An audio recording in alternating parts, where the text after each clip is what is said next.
I'm Laura Ingraham. This is the Ingraham Angle from Washington tonight. President Biden's high-stakes press conference is expected to start at any minute as pressure builds in the Democrat Party for him to step aside. Now, this was Biden just a few hours ago introducing the Ukrainian president. And now I want to hand it over to the president of Ukraine, who has as much courage as he has determination. Ladies and gentlemen, President Putin. President Putin. He's going to beat President Putin. President Zelenskyy.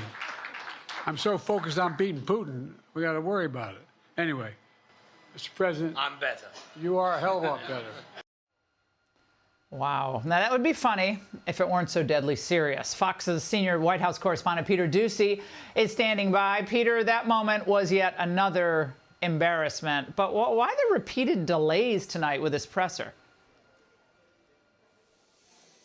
Laura, in that moment, which followed remarks that had mostly been on teleprompter, he announced President Putin like Vladimir Putin was going to be a surprise guest here at the NATO Summit. But he did quickly correct himself. Vladimir Putin is not here. They did spend all day talking about Ukraine and how to help Zelenskyy, and Zelenskyy was standing just out of frame right next to President Biden when he called him Putin.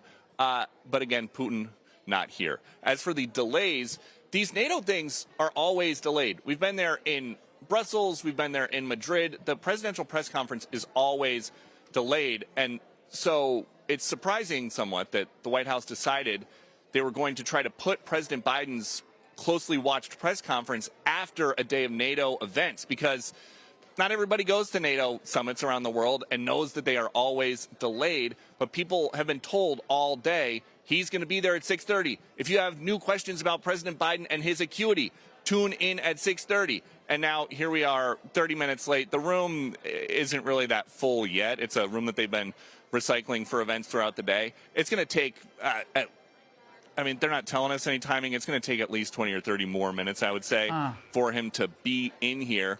Politico has an item tonight that some White House aides want him to take around 4 questions, but that another aide says maybe it'll be more like 6 or 7 questions. Yeah. And again, they advertised this as a big boy press conference. That's a term that they went with. Do 4 questions count as a big boy press conference? Do 6 or 7 count as a big boy press conference? It's always possible he goes for more. He often does, but he is not ever under this kind of scrutiny. So we'll see.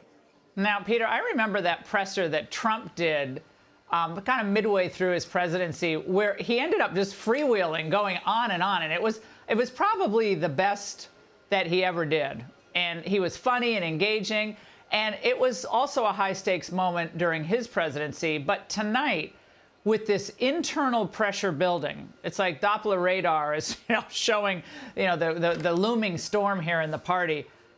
I mean, we say it's high stakes, but I don't think I've seen a press conference in my career as important as this one to the president and to the future of NATO.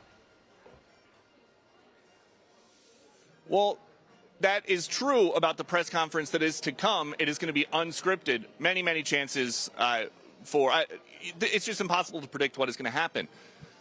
But there are so many Democrats a mile away on Capitol Hill who are just looking for any excuse to take their private concerns about President Biden remaining the Democratic candidate public. And he may have just given it to them when he's standing next to Vladimir Zelenskyy and he says, here is a man with great courage and conviction, Vladimir Putin. And so the way that things the international press was in the line to get in here with us, and their phones were buzzing with that clip from places all around the world like 10 minutes later.